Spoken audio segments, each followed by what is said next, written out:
કાઠીવાયરા ભાગના ગાભા ગયા મઠે માતાજીના દર્શન કરવા.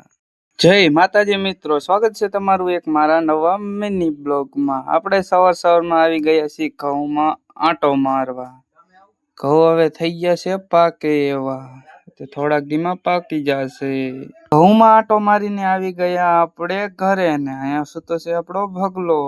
થોડીક વાર આરામ કરીને આપણે થઈ ગયા નાઈ ધોઈને કમ્પ્લેટ. થોડીક વાર પછી આપણે આવી ગયા ગદપ વાઢવા. તો ચાલો હવે ઢોરાને ગદપ નાખી દઈ. ગદપ વાઢીને આવીને જોઈ ત્યાં તો અહીંયા મોટરસાયકલ ના પડીએ ખેરી વારે છે. આ છે સુનિલ ના કામમાં.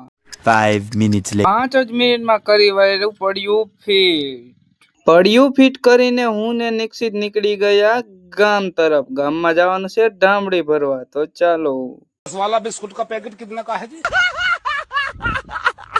આવી ગયા ગામમાં ને અહીંયા અશ્વિન લઈ આવ્યો મણિક ભાગ.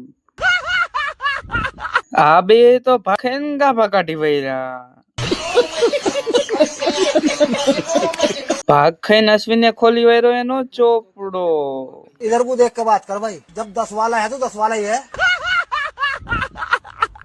ઘરેથી આવી ગયા આપણે મઢે ને અહીંયા નિક્ષિત વારે છે. તો ચાલો હવે ધૂપ દીવા કરી વાયરા ધૂપ દીવા ને ચાલો હવે દર્શન કરી લઈ. હું કરી લઉં ને તમે પણ કરી લ્યો. દર્શન કરી લીધા હોય તો કોમેન્ટમાં જય વિહોતમાં લખતા જાજો.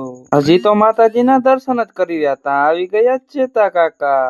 થોડીક વાર મઠે બેસીને પાછા આપણે નીકળી ગયા વાડી તરફ. આવી ગયા વાડીએ અને હવે આ બ્લોગ ને હવે આ જ એન્ડ કરી. તમને મારો મિની બ્લોગ સારો લાગ્યો તો લાઈક કરતા જાજો.